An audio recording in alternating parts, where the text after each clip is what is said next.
Your Majesty. King Graham? Oh, yes, Minister, Gervain, sire. Of course. My apologies, Gervain. Not necessary, Your Majesty. After all, I've been your security and defense minister for but a short while. Yes. Where did you say you were from again? Just some small, insignificant land to the far south. Pales greatly in comparison to your realm, my lord.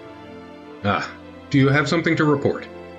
As a matter of fact, my liege, there's a small concern regarding the duty shifts of some of the castle guards and of the countryside patrols.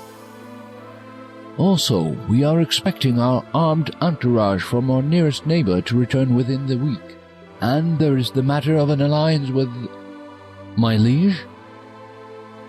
My apologies again, Minister Gervain. Please, continue. Yes. As I was saying, there is the matter of an alliance with Hesperia. They've become a strong nation now, and it may be prudent to show our willingness to support them, lest they decide we are more of a hindrance than a help. Does the king there have any daughters who've come of age?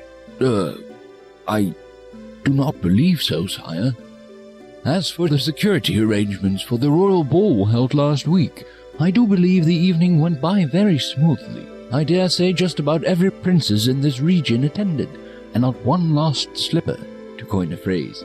Ugh, please, do not remind me. Indeed, they were none too fetching. Would you like me to go over your plans for today, my lord? Very well. Oh, forgive me once again. I am afraid that my mind wanders much these days. I wonder if my predecessor experienced times like these. No doubt. Though I did not know King Edward the Benevolent personally, I understand he was a happy and astute man during his married life, before his wife passed away, that is. If I may be so bold, perhaps my lord is feeling that certain rooms in his castle are somewhat sparsely filled. The throne room, for example, and other rooms that serve but a single soul, like your dining room and your bed chambers.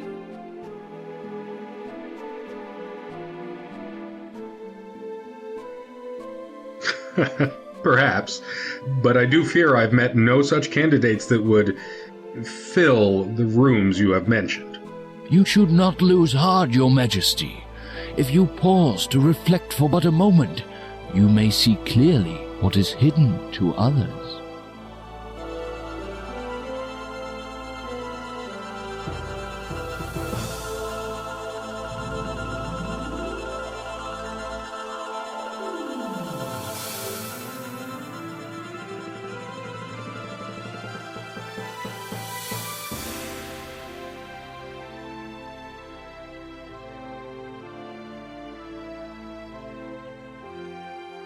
You gaze into the mirror.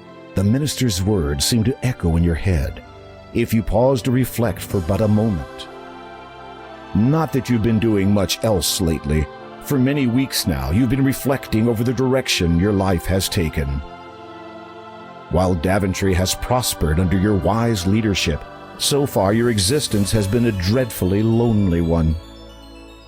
Wait, the mirror is changing. As you watch, you begin to see a series of images, though you struggle to fathom their meaning. You recognize the landscape. It is Kalima, a land not far from Daventry.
You see the most beautiful woman you have ever set eyes upon.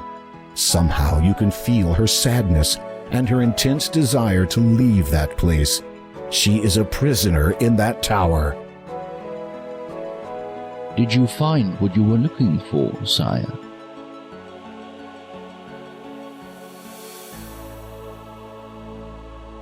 I require my ship ready for transport, Gervain. I shall be going on a trip presently. Indeed. Where shall I tell the captain you'll be heading? To Kalima. I have to find someone. I see. Well, if you must go, it is my duty to ensure that you leave prepared. Arm yourself, sire. I hear Kalima is not the safe haven it once was. Of course. I shall take the sword of the first king, as is my right. A wise precaution, sire. And, if I may be so brash to ask, who might you be seeking? If all goes well, my bride.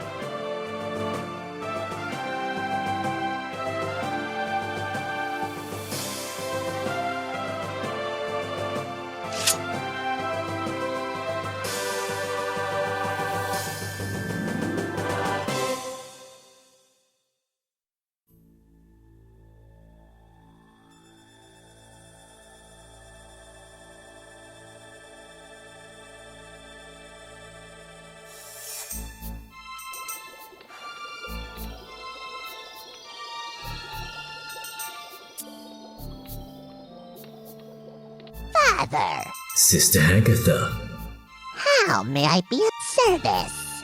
an opportunity has arisen, sister. I trust you still have your captive held securely away. Of course. A bit cruel keeping her locked away like that, do you not think? No. How dare she flaunt her beauty in front of all to see? Her foolish Mill and Myra see her and forget that I was the most beautiful of all in my day. And in your own special way, you are still beautiful. You devil! That is not an unfair description. Now, you mentioned a service, I believe. Yes, the King of Daventry has advised his faithful minister that he shall be departing for Kalima presently. On a quest, you might say. Really? What kind? The kind that involves sticking his neck out to rescue a damsel in distress. And what have I to do with his neck?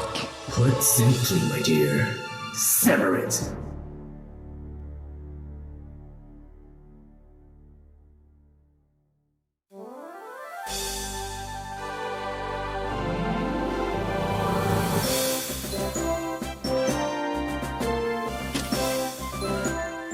A day's journeying from Daventry has found you by the shores of Kalima. Your ship, the Grand Thethor, and its crew have deposited you and will return the day after tomorrow. Hopefully this will give you enough time to locate and release the imprisoned woman you saw in the magic mirror.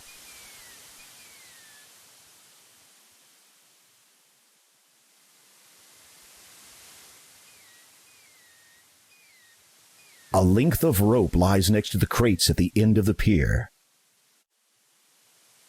The rope is old, worn, and weathered. It would be of no use to you.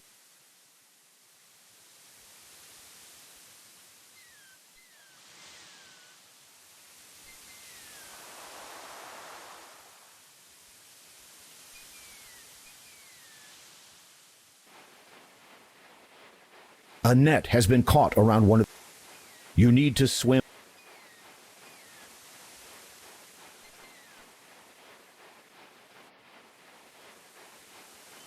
You untangle the net from the pylon and take it with you.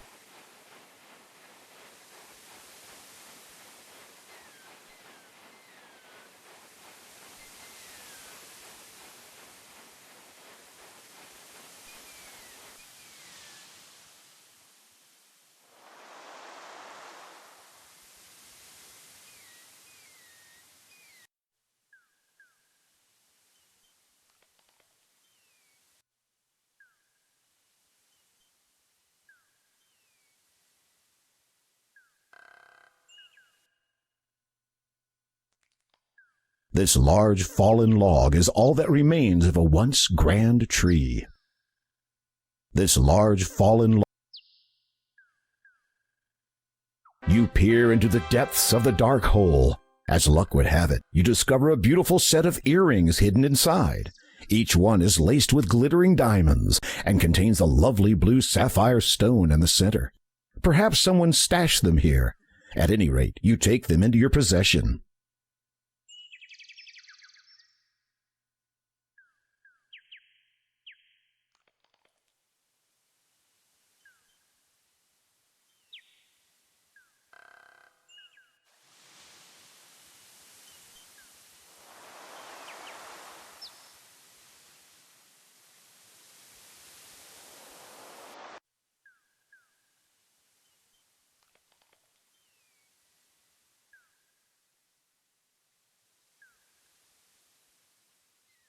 Don't throw that into the lake. Don't.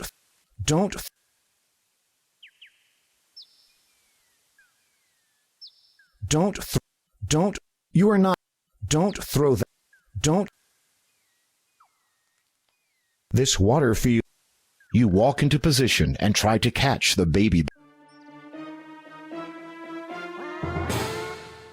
Though you are quick, the small bird is quicker. It darts along the water out of your reach. You will not be able to catch it with your bare hands.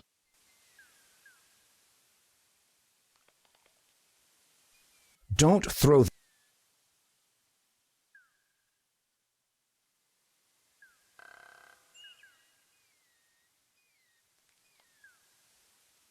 Don't throw that into the. Don't. The best place to.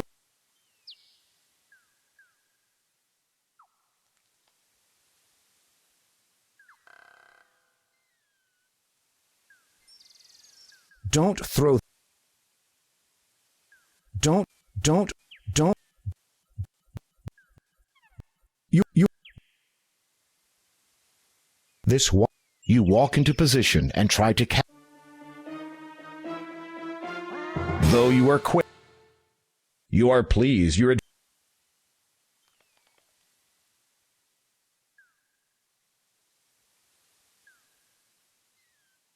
The best place to attempt that would be from the lower bank.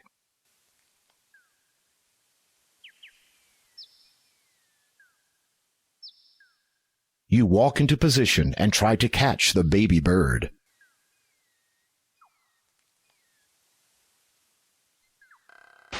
You throw the net over the pond, and the baby bird is caught unharmed.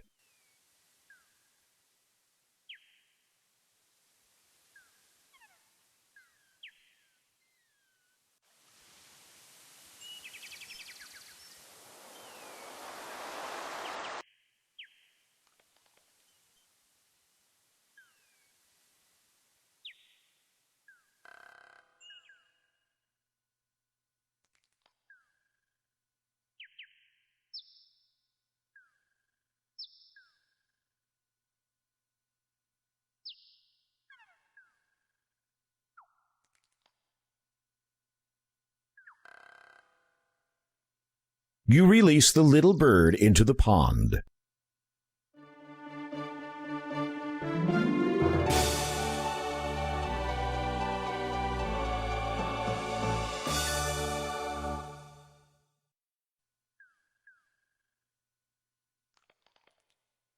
You pick up the white feather and put it carefully away.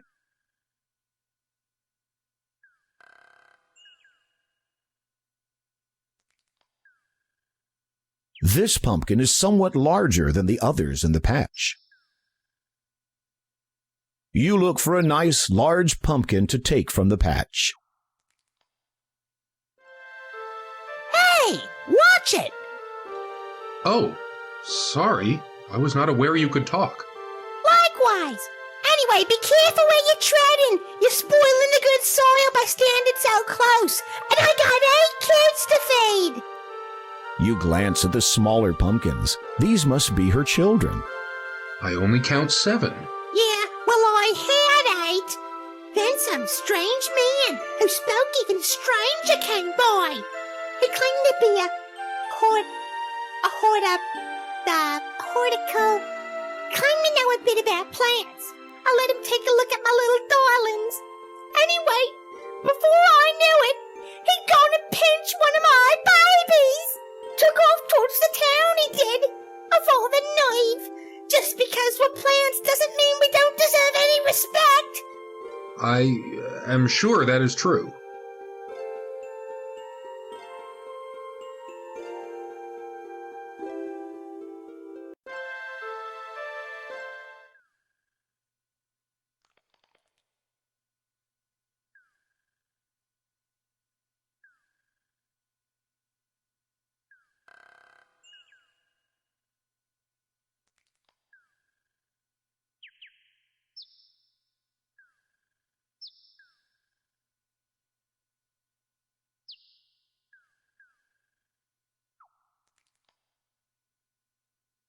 There is a sizable hole. When you peer into the hole of the pine tree, you see a mallet lying there. You pick it up and take it with you.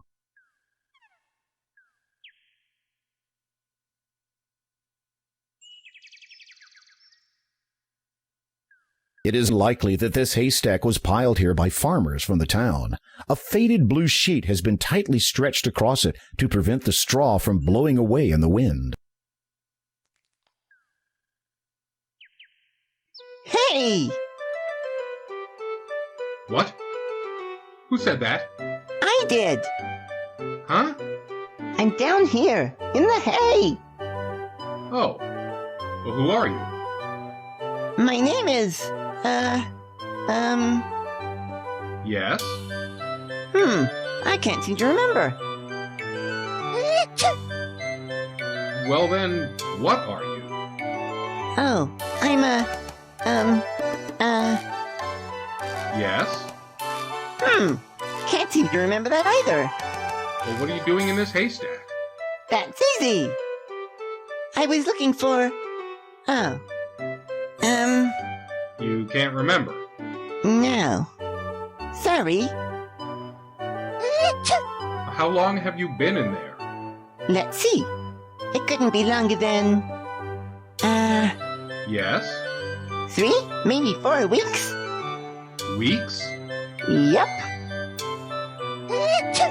Pardon me for saying, but you sound as if you have a bit of a cold. Yes! It's all this hay! It's giving me hay fever!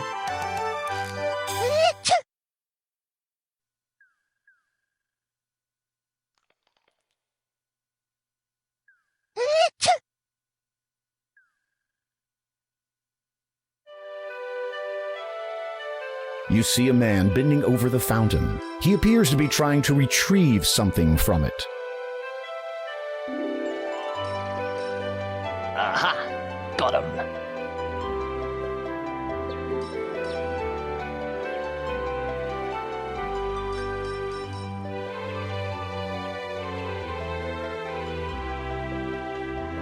It is simply an absolute pleasure to meet your own acquaintance.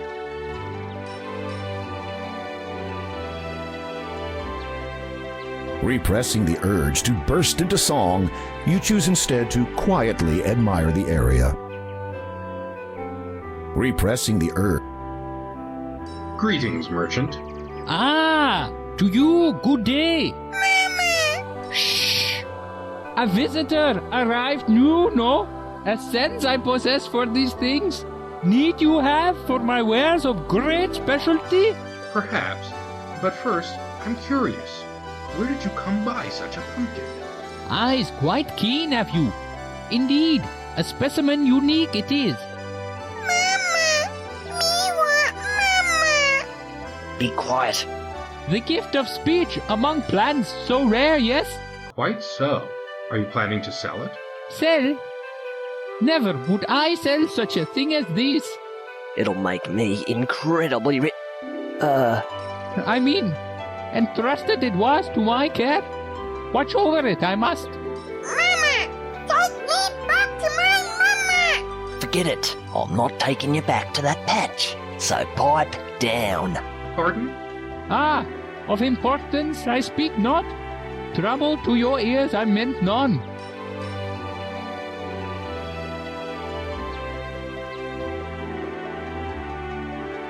You can't use that. You can't. The earrings were made for more delicate ears than yours.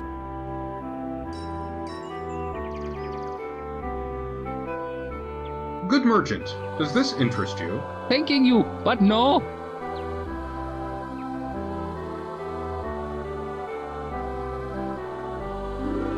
Good merchant, does this interest you? Thanking you, but no.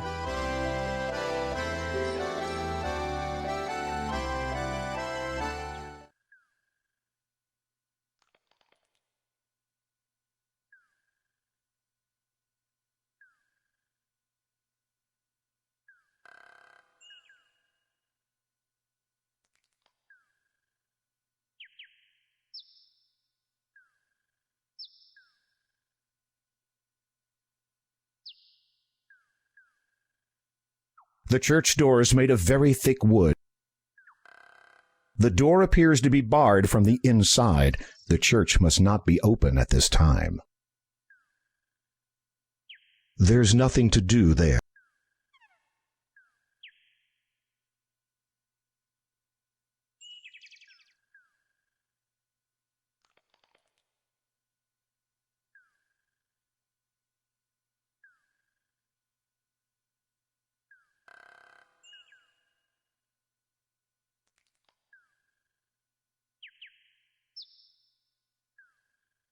The lemons on the ground are spoiled. You would do best to pick a fresh one from the nearby tree. You reach out and pluck a large, juicy-looking lemon from the tree. It is a lemon. Its juice has a bitter taste.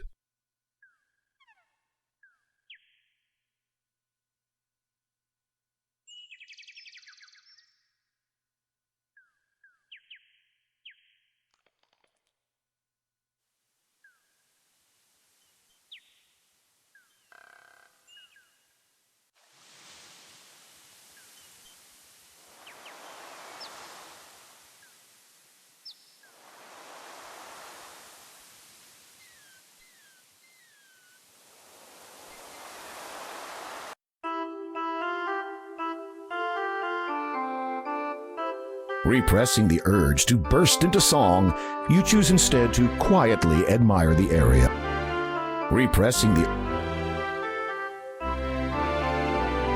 You see a little girl wandering around the meadow. She wears a ruby red cloak and appears to be searching for something. Repressing. Hello? Who are you? My name is Graham. What is yours? Possum. That is what my grandma calls me. She is not at all well these days. I was collecting flowers for her, but now I cannot anymore. Why is that? My basket is missing. I looked everywhere for it. It must be around here somewhere. I will keep my eye out for it. Thank you, Graham.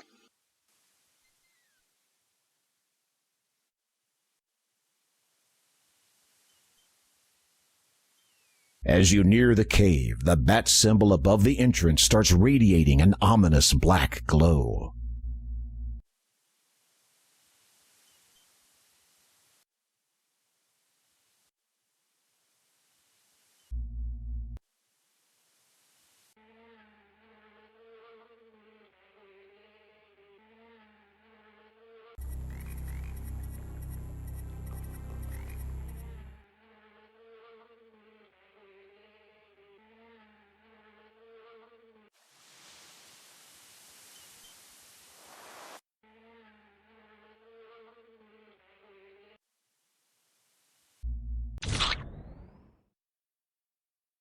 You saw black glow, you did not slow, turned not away, you've had your day.